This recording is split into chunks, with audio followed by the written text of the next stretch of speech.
improvement, getting back on track, doing some of the things that we want to do and want to establish. And with that being said, we'll open up the questions. Right here, front row, James.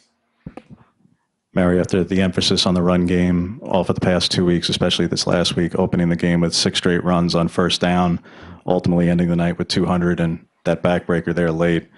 Can you assess just the ground and pound mentality here tonight? Well, we made a decision. The guys, we talked about it, and it was about enough is enough. We're going to put our foot in the ground, and we are going to recommit ourselves to being the physical team that we started the season as. And it was important to do so in practice, in the way we approach practice, and just being open and honest with ourselves as a staff and as players that, we know what our identity is, and we just have to go and put it together and go do it. And we worked at it, and it was good to start the game like that, just come on out and get physical and be able to establish some pretty good play at the line of scrimmage. In the middle on the right, Steve. Mario, wondering how long you've been waiting for the fake field goal there with Blake, and that was one of the few special teams plays that kind of flipped the field for you guys in the first half. Yeah, well, when I asked Bobby for it, you should have seen the look on his face. He was like, huh? Because you practice those things for years, and the players are always wondering when you're going to use them, when you're going to use them. But it had looked good in practice. And they, there was a hole there for us to have, and the way that they bring that overload rush, as long as the holder does a good job putting the ball down, you have a chance. You have a chance for that edge to collapse and get around it. And Blake did a great job getting those guys sucked in and getting outside.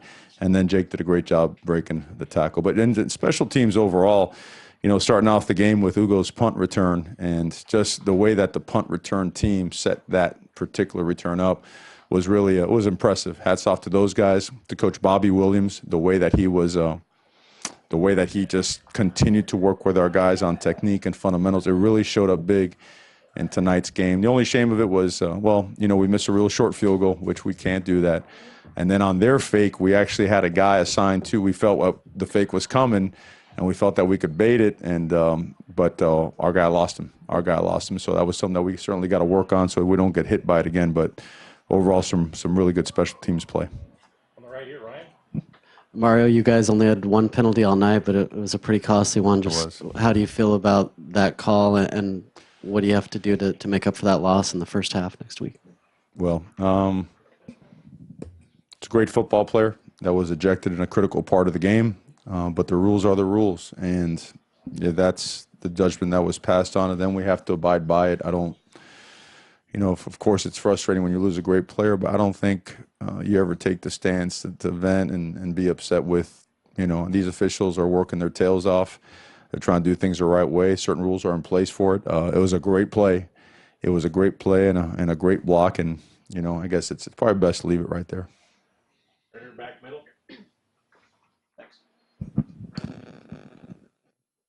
Coach, your team scored more points tonight than combined from the previous 2 games. What changed for you guys offensively tonight for you guys to be so effective?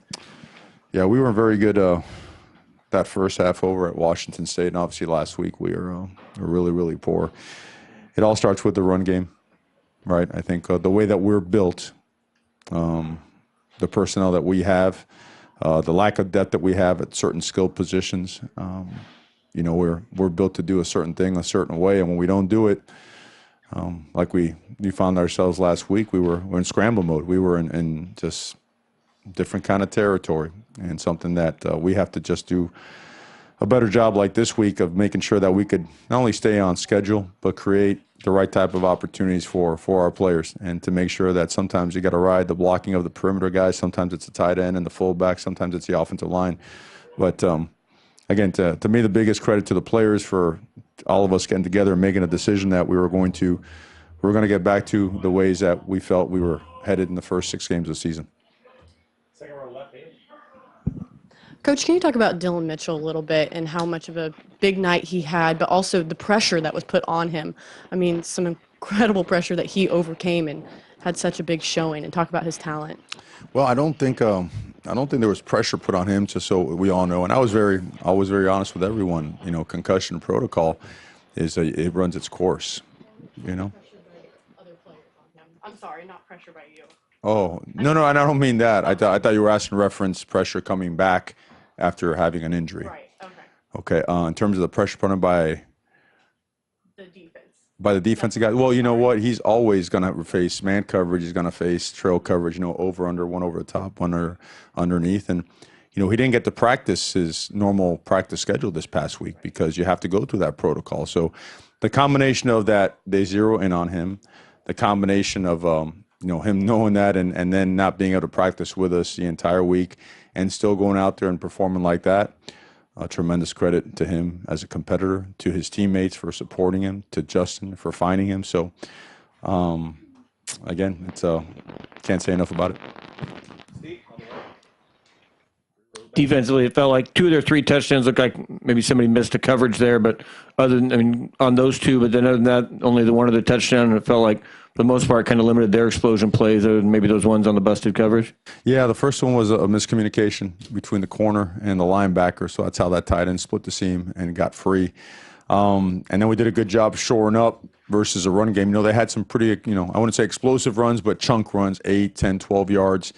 Then we started tightening up a little bit and shored some of that stuff up. But, their tempo puts a lot of pressure on you. It really does. I thought our pass rush was a lot better tonight. We really put the quarterback in uncomfortable situations, got to him, forced the fumble. The front 7 really came up big tonight, in a couple different ways.